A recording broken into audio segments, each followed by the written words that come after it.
Esta conferencia tiene un nombre extraño, se titula Una piedra para reposar su cabeza, y no es una roca, es una piedra.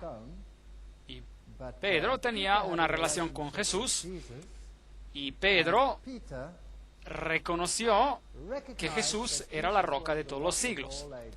Él era la piedra máxima en este planeta. Y tenemos que reconocer que nosotros necesitamos tener una relación con Jesucristo. Ahora, esta conferencia empieza con una profecía interesante. Y ya hemos tratado de esta profecía con cierto detalle, aunque no hemos hablado del libro de Daniel. De hecho, estamos hablando del libro de Apocalipsis, pero como el libro de Apocalipsis está basado sobre el libro de Daniel y toma su simbolismo del libro de Daniel, tenemos que ir a Daniel y regresar a Apocalipsis varias veces. Existe esta increíble profecía en el libro de Daniel, que hemos mencionado anteriormente, la profecía de los 2300 días. Hasta 2300 tardes y mañanas, luego el santuario será purificado. Daniel 8:14. Ahora, todo lo que abarca esta profecía es algo muy importante para el mundo, y como ustedes sabrán, la porción de las 70 semanas de esta profecía ha sido maldita por las sociedades rabínicas porque nos apunta al Mesías, a Jesucristo como al único. De hecho, esta profecía empieza con la publicación del decreto para restaurar y construir Jerusalén. Y ese decreto fue publicado cuando Asuero o Artajerjes hizo ese decreto en el 457 a.C. Y después nos da los periodos de tiempo exactos de la restauración de Israel, y nos da el periodo exacto cuando el Mesías príncipe vendría, y también la semana de su muerte, de su sacrificio. Todos estos detalles están incluidos en esta fantástica profecía. Y hay una porción de la profecía que está cortada, determinada para los judíos, pero la profecía continúa por 2300 días. Y después el santuario será purificado. Ahora, si usted toma los 2300 días y años, usted llega a la fecha 1844. Y con esta fecha no podemos hacer mucho a no ser que comprendamos los principios que esa fecha implica. Pero hay una conferencia entera que vamos a tratar que se llama 1844 y el ataque violento final, y trataremos algunos de esos asuntos con más detalle en esa conferencia. La purificación del santuario, ¿qué era exactamente? ¿Y qué tiene que ver esto con el estudio que vamos a ver esta noche? Bueno, Daniel 8:17 nos dice algo sobre esto. Vino luego cerca de donde yo estaba, y al venir me asusté y me postré sobre mi rostro, pero él me dijo: entiende, hijo de hombre, que la visión es para el tiempo del fin. Así que la visión que Daniel recibió no se aplicaba a su tiempo. Esta es la porción de las 2300 tardes y mañanas de la profecía, y no concernía su tiempo, pero concernía el tiempo del fin. No el fin de los tiempos, pero el tiempo del fin. Así que, ¿cuándo empieza este tiempo del fin? ¿Y qué nos dice esta profecía? Daniel 8:26. La visión de las tardes y mañanas, esta es la profecía de los 2300 días a la que se refiere, es verdadera, y tú guarda la visión porque es para muchos días. Así que esta visión de los 2300 noches y mañanas está cerrada, es una visión sellada, es una visión cerrada que no se entenderá hasta el tiempo del fin. El texto dice, la visión es para el tiempo del fin, versículo 17. Como dije, el decreto para reconstruir Jerusalén fue emitido en el 457 a.C. Hubo, de hecho, 3 decretos, pero solo un decreto daría libertad política completa y también daría permiso para reconstruir a Jerusalén. Todos los otros decretos habían sido hechos solo para el templo. Así que este decreto es el único que podemos utilizar. Y él me dijo, hasta 2300 tardes y mañanas, luego el santuario será purificado. Ahora, ¿qué es este santuario que será purificado? Daniel 8:14. En la profecía de los 2300 años hay un periodo de tiempo que se llama la profecía de las 70 semanas. 70 por 7 días es igual a 490 días, es decir, 490 años. Si empezamos con el año 457 antes de Cristo, que acaba en el 34 después de Cristo, y está dividido en semanas, es una profecía fantástica. Y nos dice que en el medio de la última semana, Él, es decir, el Mesías, hará cesar el sacrificio y la ofrenda. Daniel 9, 27. El sistema de sacrificios vendría a su fin. El sistema de sacrificios claramente era un prototipo de su propio sacrificio. Así que cuando Jesús muere su sacrificio, ese sistema de sacrificio antiguo llega a su fin. Ya no es necesario, servía simplemente de prototipo para lo que había de venir. Ahora, en el 34 después de Cristo, ¿qué pasó en el 34 después de Cristo? En el 34 después de Cristo, Esteban fue apedreado y el Evangelio se esparció a los gentiles. De hecho, Jesús había dicho a sus discípulos, vayan primero a los hijos perdidos de Israel. Así que también después de la crucifixión se hizo trabajo entre los judíos. Pero después, en el 34 después de Cristo, Pablo fue llamado y él iba a ser el apóstol a los gentiles. Pedro tuvo una visión en ese tiempo donde él fue llevado a Cornelio, que era una persona no judía. Pedro era muy recio en querer ir, pero Dios le dio una visión de animales inmundos y una sábana que bajaba del cielo, y Pedro interpretó esa visión frente a Cornelio, en Hechos capítulo 10, y él le dijo, «Mas me ha mostrado Dios que a ningún hombre llame común o inmundo». Hechos 10, 28, Reina Valera antigua. Así que ahora el Evangelio fue dado a los gentiles. Pero esta visión continúa y acaba, si usted la reúne toda, en 1844. Ahora, todo esto lo tenemos que comprobar con los hechos. Y el hecho de que la primera parte de la profecía se ha cumplido a la letra, nos dice que esa última parte de la profecía tiene que ser muy interesante para nosotros. Pero Daniel no entendió la visión y se le dijo que la visión estaba sellada hasta el tiempo del fin. Ahora, la purificación del santuario, el santuario temprano, ocurría al final del año judío. Era un día de juicio simbolizando el juicio final. Hoy en día lo llamamos al Yom Kippur. Y el Yom Kippur simbolizaba esta purificación. Trataremos con esto en más detalle. El sumo sacerdote entraba en el lugar santísimo. El sumo sacerdote después, cuando él salía del lugar santísimo, hacía expiación para todo el santuario, limpiándolo de los pecados registrados en él. Y eso significa que todo pecado que había sido registrado en él, simbólicamente venía removido del santuario.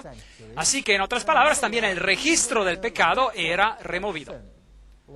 Eso significa que los redimidos un día estarán frente a Dios como si nunca hubiesen pecado. Tampoco va a existir un registro de su pecado. Así de completa es la redención en Cristo. Así que desde el 1844, si se habla de la purificación del santuario como prototipo del Antiguo Testamento, ahora estamos viviendo en el tiempo de lo que la Biblia llama la hora del juicio de Dios. Y desde el 1844 ha habido acontecimientos increíbles en este planeta, de los cuales necesitamos hablar. ¿Cuándo iba a ser entendida esta visión? ¿Cuándo se iba a quitar el sello a la visión? Daniel 12:1, en aquel tiempo se levantará Miguel. Ahora ya hemos tratado de esto en la conferencia anterior. El gran príncipe que está de parte de los hijos de tu pueblo. Será tiempo de angustia, cual nunca fue desde que hubo gente hasta entonces. Así que al final de los tiempos va a haber un periodo muy difícil, pero en aquel tiempo será liberado tu pueblo, todos los que se hayan inscritos en el libro. Así que algún tiempo después de este acontecimiento, este planeta, así como lo conocemos, llegará a su fin y algo diferente tomará su lugar y habrá liberación. Y habrá liberación. Daniel 12:4, pero tú, Daniel, cierra las palabras y sella el libro hasta el tiempo del fin. muchos correrán de aquí para allá y la ciencia, conocimiento, aumentará. Obviamente, el conocimiento principal aquí es el conocimiento sobre la palabra de Dios y aumentará en el tiempo del fin para que todos estos asuntos se puedan entender. Y también el conocimiento en general aumentaría. Daniel 12, 7 y 9. Será por tiempos y la mitad de un tiempo. Ahora, esta frase ya la tendrían que reconocer porque ya hemos tratado con ella muchas veces. Y cuando se acabe la dispersión del poder del pueblo santo, todas estas cosas se cumplirán. Ok, fascinante. ¿Qué nos dice esto? En todo el libro de Daniel, los capítulos hablan de la batalla entre el bien y el mal y de que existiría este sistema del anticristo. Y en Daniel capítulo 7 tenemos todos los detalles sobre esto y él surge y por 1260 años o 1260 días proféticos o 42 meses proféticos o 3 años y medio proféticos, durante este periodo este sistema dispersaría a los santos. Esta es una referencia al periodo cuando el sistema romano controlaba el área religiosa en este planeta y perseguía al pueblo de Dios y los dispersó. Así que por tiempos y la mitad de un tiempo, cuando él, el hombre de pecado, cumpla con la dispersión del poder del pueblo santo, todas estas cosas se cumplirán. Así que ¿cuándo será el tiempo del fin? ¿Cuándo será este tiempo del fin? ¿Cuándo empezará? Algún tiempo después de 1798. Porque este poder hizo eso del 538 después de Cristo hasta el 1798, cuando Berthier cerró el sistema y acabó con él y dijo, este sistema ha llegado a su fin y el poder papal fue limitado. Anda, Daniel, pues estas palabras están cerradas y selladas hasta el tiempo del fin. Así, el tiempo del fin empieza después de 1798. Ahora, cuando estudiamos el libro de Apocalipsis, estudiamos este capítulo fantástico, capítulo 11, donde algo surge del abismo. ¿Se acuerdan de lo que era eso? Una bestia sale del abismo. Este mismo periodo del tiempo se menciona en Apocalipsis capítulo 11 como el tiempo cuando este reino de la oscuridad empezaría a manifestarse aquí en este planeta. Así que en este periodo crítico, después de 1798, cuando la bestia sale del abismo, y la primera cosa que hace guerra en contra de los 2 ramos de olivo. ¿Se acuerdan de esto? La palabra de Dios. Y tuvimos 2 conferencias sobre cómo la palabra de Dios ha sido atacada y cómo ha sido manipulada por este mismo sistema, mismo poder. Ahora, ¿ustedes creen que Dios dejaría que las cosas en el mundo siguieran como si nada y que Él permitiría a este reino de oscuridad de esparcir a sus errores numerosos sin contrarrestarlo?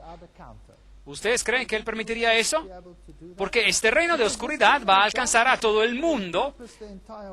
Este reino de oscuridad va a controlar el mundo entero. La Biblia dice, toda la tierra se maravilló en pos de la bestia, y todos se postran delante de ella. Y en Apocalipsis capítulo 17, la mujer cabalga a la bestia, y ella tiene en su frente misterio, Babilonia.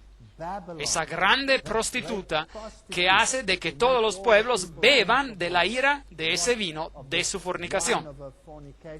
Así que anda Daniel, pues estas palabras están cerradas y selladas hasta el tiempo del fin. Obviamente el tiempo del fin empieza después del tiempos y medio tiempo. Así que después de 1798 algo tiene que suceder para contrarrestar a este sistema. Mateo 24, 21 a 22, porque habrá entonces gran tribulación, cual no ha habido desde el principio del mundo hasta ahora, ni la habrá. Y aquellos días, y si aquellos días no fueran acortados, nadie sería salvo, pero por causa de los escogidos, aquellos días serán acortados. Esto es una referencia aquí en Mateo 24 a ese periodo de 1260 días, que sería este terrible periodo de tribulación, un periodo que sería seguido después de un tiempo de gran angustia, que será lo peor que jamás haya ocurrido en este planeta. Pero este periodo de tiempo es muy prominente. Este periodo de 1260 días es repetido 7 veces en el libro de Apocalipsis y Daniel como un periodo de gran pesadilla. Pero Dios abrevió el tiempo de oscuridad. ¿Y cómo lo hizo? ¿Se acuerdan cómo Él abrevió el tiempo de oscuridad? Él originó la Reforma. Así que en vez de que esta oscuridad tuviera un control total por 1260 años, la Reforma abrevió ese tiempo y esparció luz. Pero este sistema estaba determinado a contrarrestar a la Reforma. Y vimos cómo se organizaron para hacer eso. Si Dios no hubiera hecho eso, si Él no hubiera originado la Reforma, todo ya se hubiera acabado. Nadie hubiera sido salvado, porque entonces toda la luz en este planeta se hubiera apagado. Pero por amor a los elegidos, esos días fueron acortados. W.E.H. Leakey, La historia del comienzo del racionalismo en Europa 1910, volumen 2, página 32, dice: la Iglesia de Roma ha derramado más sangre inocente que cualquier otra institución que haya existido jamás. Es imposible hacerse un concepto completo de las multitudes de sus víctimas. Y este es simplemente un hecho triste. Y hubiese acabado con todos los elementos de la verdad si Dios no hubiera hecho algo. Estos son los grandes monumentos de los reformadores. Muchos de ellos murieron en la estaca, pero ellos estaban determinados de hablar la palabra de Dios y de permitir que la palabra de Dios estuviera a disposición de todos los pueblos. Y después Marcos 13:24 dice que después de esos días, o en esos días, después de aquella tribulación, de ese periodo que está mencionado 7 veces en la Biblia, en este periodo, después de aquella tribulación, el sol se oscurecerá y la luna no dará su resplandor. Habría señales celestiales. Marcos 13:24. Ahora, ¿para quién serían esas señales celestiales? ¿Para los que no conocen la Biblia o para los que conocen la Biblia? Obviamente para los que conocen la Biblia. Pero ellos habían sido dispersados. Ellos habían sido dispersados. La Biblia dice en Daniel 12:7 que cuando este sistema del anticristo lograría la dispersión del poder del pueblo santo. ¿Y a dónde se dispersaron ellos? ¿A dónde se dispersó la Reforma? ¿Dónde ocurrió? Fue en el Nuevo Mundo. Allí escapó. Y su centro, el baluarte del mundo protestante, llegó a este continente en el cual yo estoy hablando ahora. Vino a Norteamérica. Aquí es donde hubo la mayoría. Había partes también en África del Sur, partes también en el Nuevo Mundo, en Australia y en Nueva Zelanda, pero la concentración principal, el poder, estaba aquí.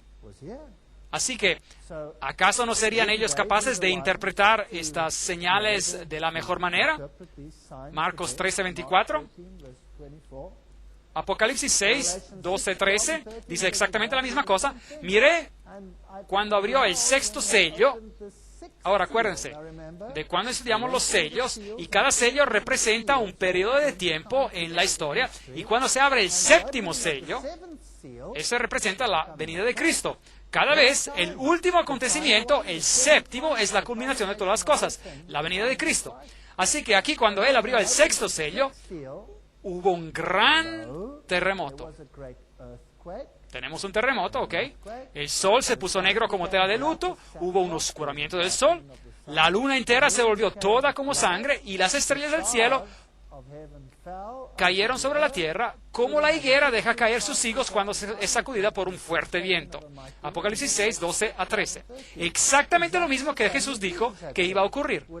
Después de la tribulación de esos días, el sol sería oscurecido. Bueno, existió un tal día por esas fechas, más o menos al final de los 1260 días. Sí, hubo un gran terremoto, uno de los terremotos más extraños de todos los tiempos, el gran terremoto de Lisboa, en Portugal. De hecho, ese fue un terremoto que se sintió hasta en el hemisferio del sur, un terremoto muy extraño. Y después, el día oscuro del estado de New England, Nueva Inglaterra, tan familiar para viejos y jóvenes, llegó el 9 de mayo de 1780.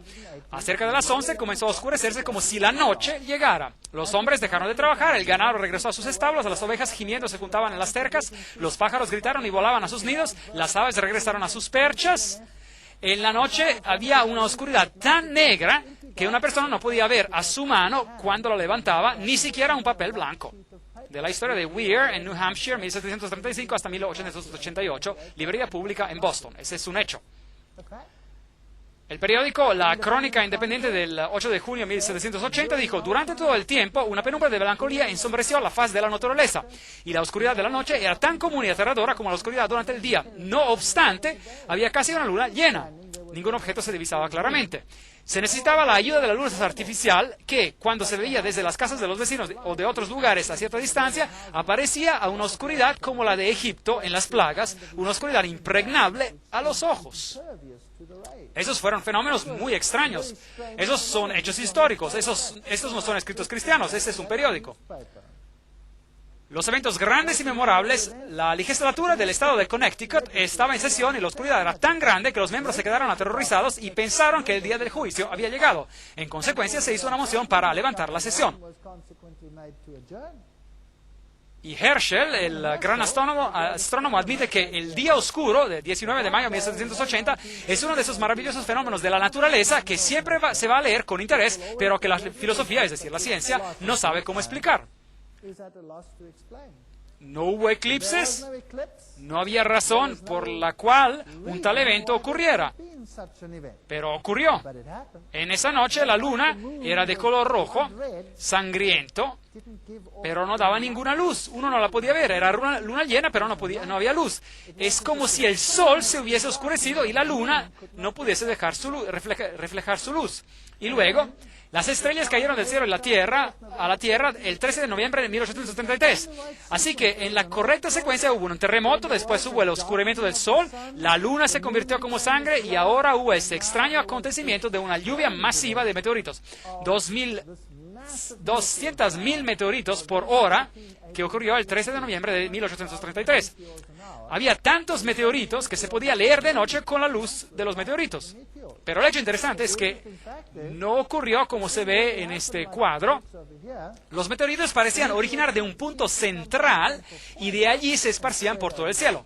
Y normalmente los meteoritos caen sin dirección especial. Así que hubo maravillosas señales celestiales que fueron vistas por los creyentes estudiantes de la Biblia en este continente. Y en ese tiempo, un hombre llamado William Miller empezó a predicar un mensaje interesante. William Miller, 1782-1849.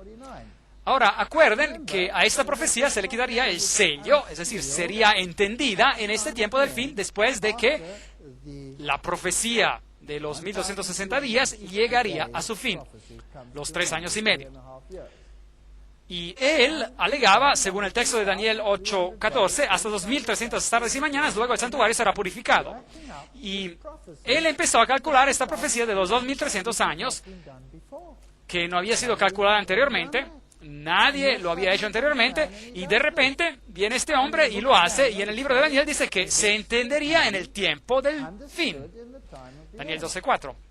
Y calculó que esta profecía finalizaría en el año 1844 y luego el santuario será purificado. ¿Qué significa eso? Y él pensaba sobre eso y no sabía lo que significaba y pensó, bueno, a lo mejor la tierra tiene que ser purificada. ¿Y cómo se interpretaría eso? ¿Cuándo se purificará la tierra? Cuando Cristo vuelva otra vez. Y él se dice, a lo mejor en el 1844, Cristo volverá otra vez. Pero por supuesto hay otro verso que dice, el día y la hora de su venida, nadie sabe. Mateo 24:36. Pero él, habiendo estudiado esto y sabiendo que la primera parte de esta profecía, refiriéndose al Cristo, se ha cumplido exactamente y hasta estorbado el conocimiento judío de esta profecía, hizo que ellos, de hecho, pusieron una maldición o un decreto contra el estudio de esta porción de la Biblia. Bueno, a lo mejor el resto de la profecía era también muy importante y él empezó a predicar sobre este asunto. Ahora, Si él hubiese entendido lo que la profecía quería decir cuando hablaba del santuario, a lo mejor hubiera relacionado esto a lo que ocurría en el santuario terrenal, que sirve de prototipo en la Biblia para el santuario celestial. Y él hubiera llegado a la conclusión de que en el 1844 hay un cambio de énfasis hacia un tiempo de juicio. En otras palabras, el adversario recibe su oportunidad para organizar un reino, y este es el periodo del juicio final, casi como el antitípico día del Yom Kippur, y al mismo tiempo habría un mensaje de Dios para contrarrestar esto. Así que en el periodo de los 1840, un grupo de personas que se llamaban creyentes en el advenimiento o adventistas, es decir, ellos eran personas que creían que la venida de Cristo era inminente, y que Él vendría en el 1844 o por ese tiempo, y cuando Él no vino, ellos se quedaron profundamente decepcionados. Ahora, ¿quién eran estos creyentes adventistas? Ellos eran cristianos de todo tipo de denominación cristiana que existía en ese entonces. De hecho, ellos incorporaban unos 200 ministros de culto con gran parte de sus congregaciones que estaban esperando por esta venida de Cristo. Y se burlaban de ellos, pero ellos basaban su decisión en un estudio de Miller que parecía tener fundación muy sólida a nivel bíblico y profético. Pero Cristo no regresó y hubo una gran decepción, y este movimiento se disipó, excepto por una parte central de ellos que continuó a estudiar la Biblia. Ahora, si Dios tiene una iglesia, ¿cómo la podemos encontrar? ¿Qué decía la gente? En ese entonces había más de 300 denominaciones diferentes en Norteamérica, y se nos dice que hoy en día hay literalmente miles. El periódico Newsweek de 1994 llama a la explosión del interés en la religión la búsqueda por lo sagrado. Y así, en nuestro tiempo, ha habido una gran búsqueda por la verdad. Y según el periódico Time, en la sección de religión, los grupos religiosos están explotando. Y en los 90 había 1.187 fees, y en nuestros tiempos hay más de 2.000 fees. ¿Y cómo sabe uno quién tiene la verdad? Y un libro llamado Controversia Religiosa, que es una correspondencia amigable entre una sociedad religiosa de protestantes y un estudioso católico romano. Este es un libro escrito por el reverendo John Milner, y él hace una pregunta interesante.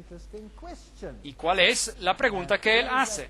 Aquí está en su libro, y hay solo una pregunta: ¿cuál es la verdadera iglesia? Si usted responde a esa pregunta, usted resuelve cualquier cuestión sobre la controversia religiosa. Ahora, eso es una tarea muy difícil. Y si hay más de 2.000 denominaciones de dónde escoger, a lo mejor esa tarea es una tarea que usted ni quisiera empezar. Y uno podría decir, bueno, yo renuncio, eso es imposible. ¿Cuál iglesia es la correcta? Ahora, si usted lo piensa bien, ¿acaso tendría que ser tan difícil? ¿Cuál sería el estándar en el cristianismo para determinar si alguien está diciendo la verdad en todos los aspectos, sí o no? ¿Cuál sería el estándar? La Biblia. ¿Ok? Así, la Biblia es el estándar. Ahora, tomamos la Biblia como el estándar y vamos a una denominación cualquiera y preguntemos un par de preguntas. ¿Qué enseñan ustedes sobre tal y tal asunto? Digamos, bautismo. ¿Qué enseñan ustedes sobre el bautismo? Bueno, si usted va a una denominación y ellos dicen, nosotros creemos en el bautismo de bebés. ¿Hay denominaciones así hoy en día? Sí, y algunas de ellas dirán, nosotros creemos en el bautismo de inmersión para bebés. Hay algunos grupos que hacen eso. Otros le dirán, nosotros creemos en el bautismo por infusión, aspergiendo agua sobre la cabeza. Otros le dirán, nosotros creemos en el bautismo por aspersión. Y otros dirán, los bautistas, por ejemplo, nosotros creemos en el bautismo de inmersión de adultos. Algunas denominaciones dicen inmersión una vez.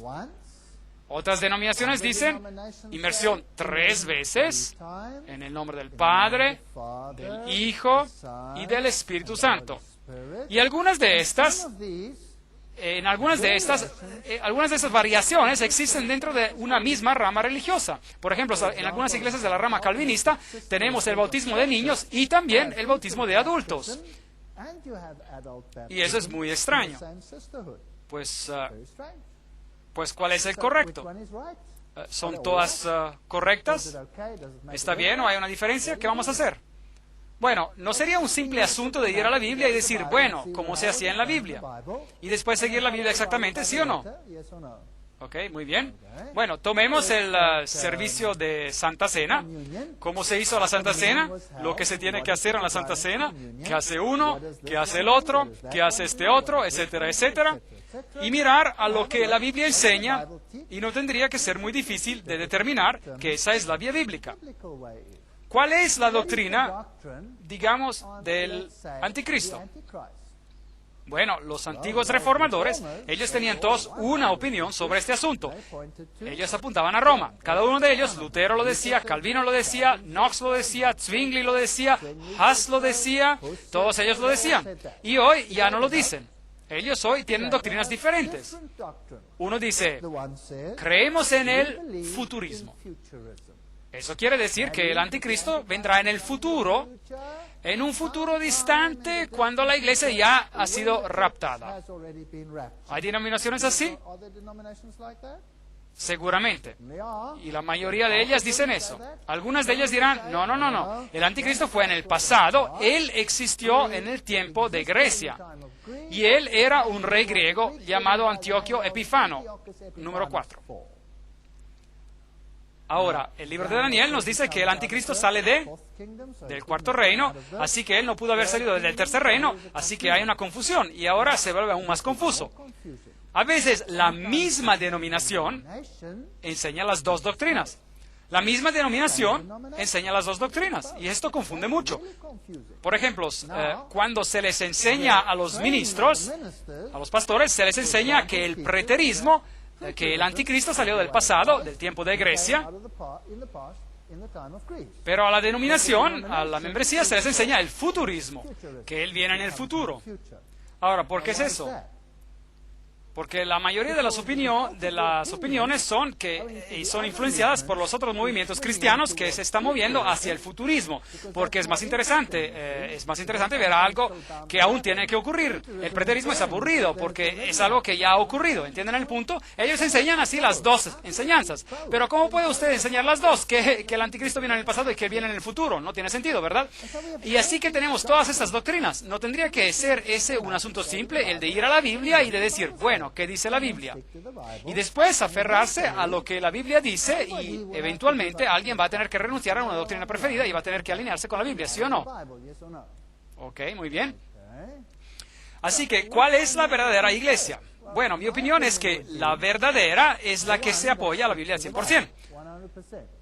El libro de Apocalipsis, de hecho, nos revela las características de este remanente. Y ustedes se acordarán que en la conferencia previa nosotros hablamos de esta mujer de blanco. Dios compara a Sión como a la bella y delicada hija de Sión, Jeremías 6:2, y diciendo a Sión, pueblo mío eres tú, Isaías 51:16. Así que la iglesia de Dios está relacionada a esta mujer delicada. Y Pablo dice a la iglesia, estoy celoso porque con celo de Dios, pues os he esposado con un solo esposo para presentaros como una virgen pura a Cristo. 2 Corintios 11:2, la mujer, la iglesia. Apocalipsis 12:6, la mujer huyó al desierto, ¿se acuerdan? Donde tenía un lugar preparado por Dios para ser sustentada allí por 1260 días. Ese es el periodo de 1260 años, donde Roma estaba persiguiendo y dispersando el pueblo de Dios, y la mayoría de ellos llegaron a este continente y aquí encontraron reposo en los sitios desiertos, sitios donde no hay muchas naciones y pueblos y lenguas que persiguieran a la iglesia. Y después de este periodo, ¿qué iba a ocurrir? Hablamos de eso en la conferencia previa. En Apocalipsis 12, 13, 14, cuando el dragón vio que había sido arrojado a la tierra, persiguió a la mujer. Pero se le dieron a la mujer las dos alas para que volara delante de la serpiente, delante de la serpiente al desierto, donde es sustentada por un tiempo, tiempos y la mitad de un tiempo. Y después, ¿cuál es la fecha que se nos indica allí? 1798. Después del tiempo, tiempos y medio tiempo. Y después la serpiente arrojó de su boca tras la mujer agua. Versículo 15. ¿Qué es eso? Naciones, otra vez naciones. Agua como un río para que fuera arrastrada por el río. Pero la tierra ayudó a la mujer, pues la tierra abrió su boca y se tragó el río que el dragón había hecho de su boca. Versículo 16. Entonces el dragón se llenó de ira contra la mujer y se fue a hacer la guerra contra el resto de la descendencia de ella. Y aquí encontramos el primer atributo, contra los que guardan los mandamientos de Dios. Y el segundo atributo, tienen el testimonio de Jesucristo, versículo 17. Así que después de los 1260 días, el dragón va a hacer guerra con el remanente que guardan los mandamientos y tienen el testimonio. Así que es el remanente. Obviamente, un remanente es algo que queda y que se parece al original. Así que si el original era un grupo de creyentes en la Biblia, que creían en la salvación en Cristo y solo en Cristo, pues el remanente tiene que tener ese mismo enfoque. Y tienen también ese atributo bien exacto que dice que guardan los mandamientos. Que de hecho algunos de los grupos previos de cristianos también hicieron. Los valdenses guardaron todos los mandamientos y fueron perseguidos, por ejemplo, sobre la cuestión del sábado. Así que la Iglesia de Dios surgiría algún tiempo después del 1798 en un país de libertad política y religiosa. Apocalipsis 14:12, aquí está la perseverancia de los santos, los que guardan los mandamientos de Dios y la fe de Jesús. Noten que no dice fe en Jesús, dice fe de Jesús, que es mucho más que fe en Jesús. Significa tener la misma confianza y dependencia en Jesús como Jesús tenía en su Padre.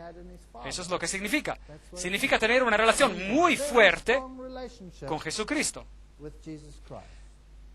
Bienaventurados los que guardan sus mandamientos para que su potencia de derecho sea en el árbol de la vida y que entren por las puertas en la ciudad. Apocalipsis 22:14, Reina Valera Antigua. Eso significa que los mandamientos van a ser una prueba en los últimos días. Y que habrá una distinción entre los que siguen a Dios y los que no los hacen. Eso no significa necesariamente que uno será salvo porque guarda los mandamientos, simplemente significa que habrá esta distinción. Así que bienaventurados los que guardan sus mandamientos, no simplemente los que dicen, pero los que guardan sus mandamientos, para que su potencia de derecho sea en el árbol de la vida y que entren por las puertas de la ciudad. Apocalipsis 22:14. Si me amáis, guardad mis mandamientos. Juan 14:15. Saben, Juan capítulo 14 es un capítulo fantástico. Empieza con: no se turbe vuestro corazón, versículo 1, ¿verdad? Y dice: en la casa de mi Padre muchas moradas hay. Voy pues a preparar lugar para vosotros. Y después dice: yo vendré otra vez y os tomaré a mí mismo para que donde yo esté, vosotros también estéis. Esta es la bendita esperanza, la venida y el regreso de Jesucristo. Y en el mismo capítulo nos dice que si me amáis, guardad mis mandamientos. Esos son los dos atributos que son centrales de la fe en Dios. La obediencia a Él muestra que uno lo reconoce a Él como Rey. Y el hecho de que Él viene otra vez tiene que ser su esperanza, la bendita esperanza, como Pablo la llama. Así que obediencia y el esperar a la venida de Cristo. Así que las dos características que distinguen a la iglesia de remanente de Dios son: primero, guarda los mandamientos de Dios. ¿Tiene eso sentido? ¿Es eso correcto? ¿Es eso bíblico? Número dos, tiene el testimonio de Jesús. Aún no sabemos qué es eso, pero ellos lo tienen, ¿correcto? Ellos lo tienen. Ahora pregunta, ¿qué es el testimonio de Jesús? Bueno, preguntemos a la Biblia. Ahora Juan es en visión y un ángel tiene a él y lo informa, y él cae a los pies de este ángel para adorarlo. Y ese ángel le dice: mira, no lo hagas. Yo soy consiervo tuyo y de tus hermanos que mantienen el testimonio de Jesús. Apocalipsis 19:10. Así que uno no puede adorar a un ángel. Así que aquí tenemos: mantienen el testimonio de Jesús, adora a Dios. El testimonio de Jesús es el espíritu de la profecía. Allí tenemos la definición. Bueno, El testimonio de Jesús es el espíritu de la profecía. ¿Qué significa eso? Ese es un concepto tan grande que lo tendremos que tratar en otra conferencia, una conferencia aparte, en una conferencia siguiente. Apocalipsis 19:10. Así que es un atributo que tendremos que discutir en detalle. Así que la iglesia de Dios de los últimos días guardaría los mandamientos y tendría el espíritu de profecía. Cuando Jesús ascendió al cielo para fundar la iglesia, la Biblia dice, y él mismo constituyó a unos apóstoles, a otros profetas, a otros evangelistas y a otros pastores y maestros. Efesios 4:11. Y si esto era lo que la iglesia necesitaba al comienzo de su ministerio, seguramente lo necesitará también al final de su ministerio. ¿Tiene eso sentido? En la medida en que el testimonio acerca de Cristo ha sido confirmado entre vosotros, de tal manera que nada os falta en ningún don, mientras esperáis la manifestación de nuestro Señor Jesucristo. 1 Corintios 1:6-7. Todos los dones tienen que estar presentes. Y la Biblia predice que el don de profecía sería restaurado a la iglesia de Dios en los últimos días. ¿Por qué no hará nada Jehová el Señor sin revelar sus secretos a sus siervos los profetas? Amos 3:7. ¿Qué tiene que ser restaurado al final de los tiempos? La plenitud del Evangelio. Seguro tiene que haber alguien que tomará toda la Biblia y dirá, nuestra Biblia, mi vida tiene que ser dictada por lo que dice la palabra de Dios y por nada más. Así que, si Wycliffe descubrió la autoridad de la Biblia y Huss descubrió la obediencia a Dios y Lutero descubrió la salvación por gracia y Calvino descubrió la libertad de conciencia y Williams descubrió el bautismo por inmersión, y todo esto es bíblico, y Wesley descubrió la señoría de Cristo, y después Miller descubrió de nuevo la esperanza de la segunda venida, que es la esperanza de la iglesia, y Miller también descubrió la profecía como una línea de guía importante. ¿Puede la profecía salvarme? ¿Sí o no? No. Yo puedo saber todo sobre la profecía y no va a hacer ninguna diferencia sobre mi salvación. Pero ¿qué puede hacer la profecía? Me puede decir dónde me encuentro en la historia de la humanidad. Y la profecía me puede hacer ver que la Biblia es digna de confianza.